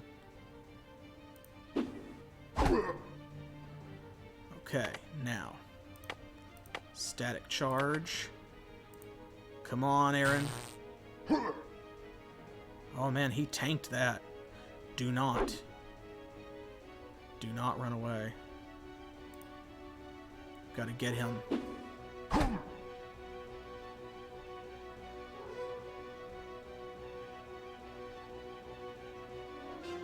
Okay, here we go. There we go. Okay, this is already going much better. Now this is a bit more dangerous because he's low on stamina, but...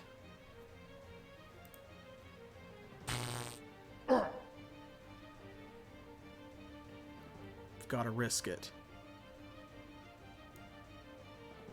Pirate Mage. Okay, I need to keep this guy off of Aaron.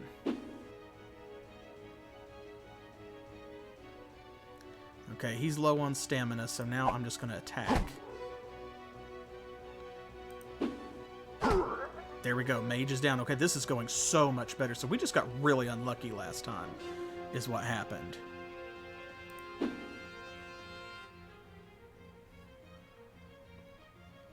Okay. What we're going to do... I'm going to go over here with Aaron.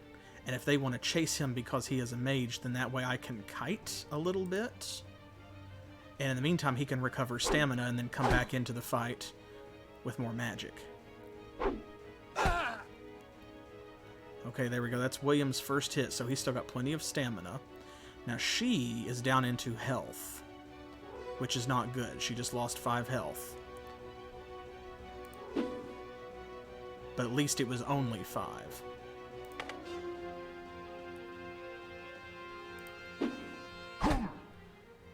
Okay. Ooh. He's getting lucky now, like he's getting hits in. So, okay, I'm gonna have to go this way. We'll split the party, and then this guy hopefully will go for William.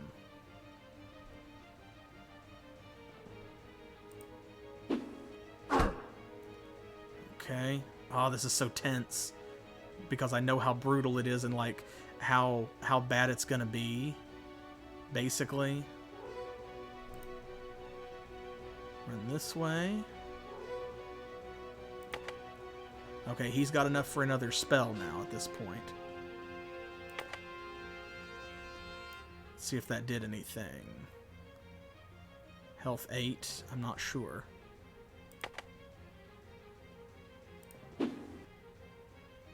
Don't miss now.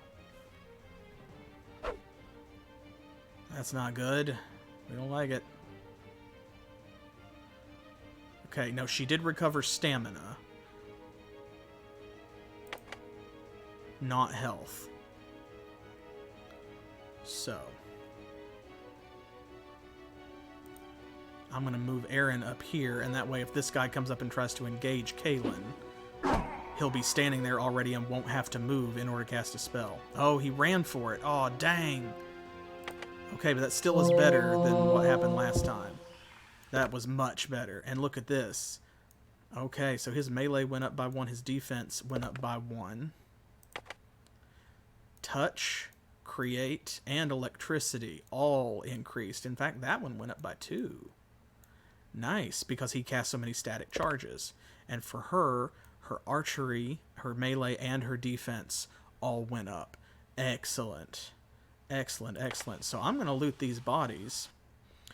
And we are going to take our newfound riches back over to town. We are going to sell this armor. I'm not sure what we're going to do with the weapons yet. I guess we'll keep carrying them until we have to drop them. We'll see what happens with those. But in the meantime, I'll take care of this stuff. And y'all take care of yourselves, because I'm going to go ahead and call it here. We've got a rest, which we know is not going to be super interesting to watch. I'll take care of our inventory. And I will see you for the next stream, when we will continue on our way south to Balmestry. There we go, where we will hopefully sell Kaelyn's skins, and we will find the doctor who will take care of Lonzo's sick calves. That will be next Saturday, 7 p.m. Eastern Standard Time, which is New York and Miami time here in the U.S. I am glad that you enjoyed the stream, or I hope that you did, and thank you for the follow, absolutely. If you enjoyed this content enough, then make sure that you jump over to my YouTube channel as well when I upload this here, or there probably tomorrow, and give a like and a subscribe over there as well, and also follow me on Twitter, Facebook, and Pillow Fort in order to keep abreast of what is going on with the channel, and you know, just to DM me, leave me your comments, send me a message. I love to hear from you guys about how things are going, what you want to do in the game next, or what else you'd like to see me play on the channel. And I will see you next Saturday for more Betrayal in Antara in episode 3, and until then, as always, thanks for playing.